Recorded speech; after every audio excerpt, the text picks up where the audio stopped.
নমস্কার বন্ধুরা, মিমিস কিচেনে আপনাদেরকে স্বাগত জানাই। আজ আমি আপনাদেরকে দু রকমের চপ বানিয়ে দেখাবো।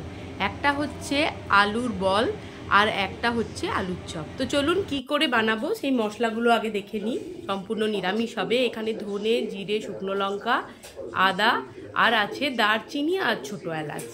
এবার চলুন প্রথমে আমি কিছু ড্রাই রোস্ট মশলা বানিয়ে নেব। এখানে প্যান বসিয়ে দিয়েছি। প্রথমে আমি শুকনো খোলায় ভেজে নিচ্ছি দারচিনি আর এলাচটা। এটা একদম সম্পূর্ণ নিরামিষ হবে। আর ওই যে বললাম দু রকমের দেখাবো, একটা আলুর পটেটো বল বা আলুর বল চপ, আর একটা হচ্ছে চপ যেটা আমরা সাধারণত দোকানে কিনে খাই। এরপর ওটা ভাজা হয়ে গেল। এবার শুকনো লঙ্কাগুলোকে একটু নেড়ে নিচ্ছি। তারপর ধনে আর জিরে দিয়ে দিয়েছি।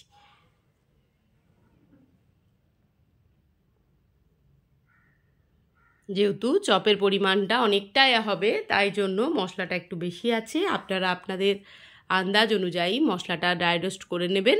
আর এগুলো ড্রাই রোস্ট করা থাকলেও অসুবিধা নেই, যে কোনো নিরামিষ রান্নায় এগুলো আপনারা দিতেই পারেন। এবার ঠান্ডা হলে এটাকে আমি গুঁড়ো করে নেব। আলুগুলো দেখুন সেদ্ধ করে নিয়েছি। খোসা শুদ্ধ সেদ্ধ করলে সুবিধা হয়, আলুটা প্যাচপ্যাচে হয় না। খোসাটা এবার ছাড়িয়ে নেবো। আর গুঁড়ো মশলাগুলো করে নিয়েছি দেখুন, কাঁচা লঙ্কা কুচি করে নিয়েছি আর আদাটা বেটে নিয়েছি। আর এটা তো আছে বেকিং পাউডার বা বেকিং সোডা। এটা আলুটা দেখুন সেদ্ধ করে একদম ম্যাশড করে আমি মেখে রেখেছি। এবার কড়াইয়ে তেল বসিয়ে দিয়েছি। তেলটাকে ভালো করে গরম করতে হবে। তারপর তেলের মধ্যে দিয়ে দিতে হবে কুচিয়ে রাখা কাঁচা লঙ্কা। তাহলে বেশ সুন্দর একটা ফ্লেভার উঠবে চপের থেকে, আর ভালো লাগবে খেতে। একটু জাস্ট নুন আমি দিয়ে দিচ্ছি, যাতে লঙ্কাটা দেওয়ার সাথে সাথে না ছিটকে আসবে, তাই একটু নুন দিয়ে দিলাম।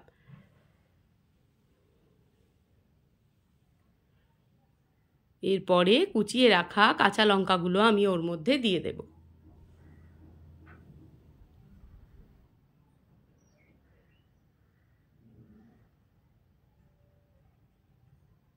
ভালো করে তেলের মধ্যে নাড়াচাড়া করে নিচ্ছি।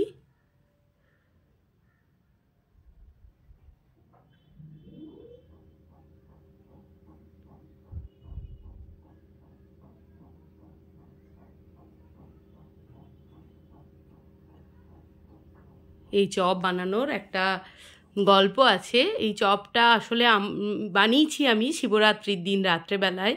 তো এটা একটা গল্প বলতে, আমাদের গ্রামের বাড়িতে, মানে আমার শ্বশুরবাড়ির গ্রামের বাড়ি যেখানে, সেখানে এই সময় আলু, আমাদের জমি জায়গা মানে আছে যেগুলো জমি জায়গা, সেখানে আলু লাগানো হতো।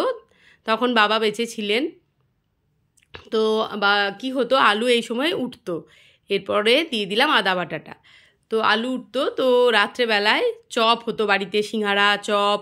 আর আমরা মেয়েরা বা আমার ননদরা, বোনেরা আর কি, সবাই উপোস করতো। তো ওরা দেখি দেখি খেত ছেলেরা। পরের দিনকে মেয়েরা উপোস মানে ভেঙে তারপর মুড়ি টুড়ি খেত চপ দিয়ে। সেই মানে একটা প্রথা এসে গেছে। তো এটা আমরা মেনটেন করি। এখানেও আমরা শিবরাত্রির দিন রাত্রেবেলায় চপ বানাই। এবার দিয়ে দিয়েছি হলুদের গুঁড়ো। আর বাড়িতে বেশি ভালো লাগতো, কারণ ওখানে সবাই মিলে, অনেকজন, আমাদের জয়েন্ট ফ্যামিলি, সবাই মিলে খুব মজা হতো, আনন্দ। এখানে আমরা একা একা তবু তাও করার চেষ্টা করি, সুন্দর স্মৃতিগুলোকে ধরে রাখার জন্য আর কি, ছোট্ট প্রচেষ্টা। এবার আলু সেদ্ধটা ওর মধ্যে দিয়ে দিলাম। এখন তো আর সব সময় যাওয়া হয় না, মানে পড়ালেখা, ছেলেমেয়েদের জন্য অফিস, এই সবের কারণে সব সময় বাড়ি যাওয়া হয় না। তো সেই জন্যে বাড়িতেই বানিয়ে সেই আনন্দটাকে আমরা চেষ্টা করছিলাম, যদি পাই। সেটা তো আর পাওয়া যায় না। এবার ওপর থেকে দিয়ে দিলাম নুন। ভালো করে খুন্তি দিয়ে মিশিয়ে নিচ্ছি।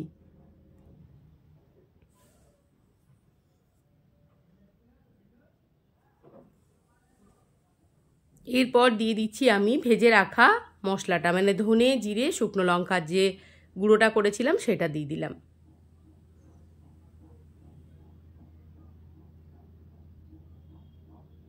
ভালো করে আবারও মিশিয়ে নেব।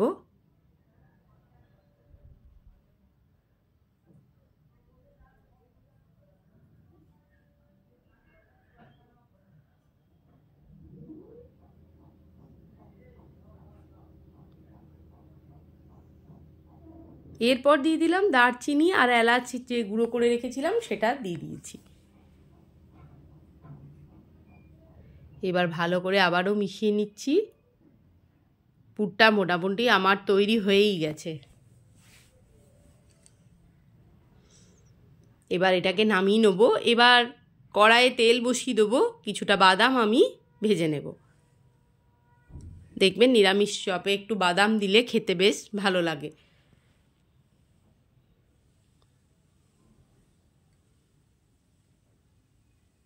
বাদামটা দিয়ে ভালো করে ভেজে নেব।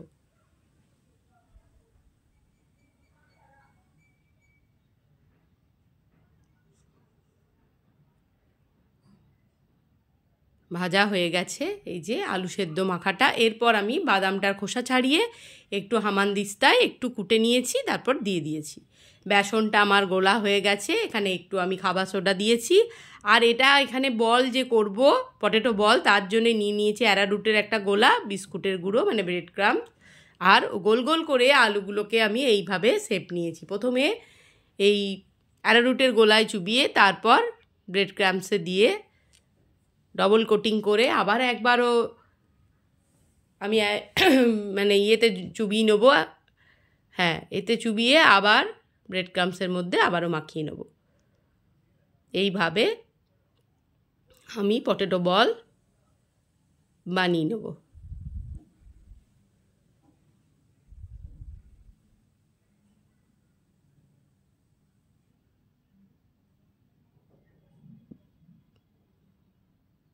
কর্নফ্লাওয়ারে চুবিয়ে আবারও ব্রেড ক্রামসের মধ্যে দিয়ে মাখিয়ে এইভাবে আমি আকারে গড়ে নিচ্ছি।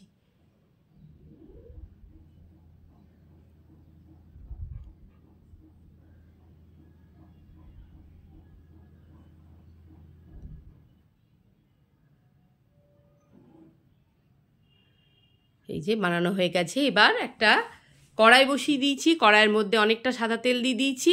এরপর দেখুন আলুর মানে চপের যে পুর সেটাকে আমি ওইভাবে রেখেছি।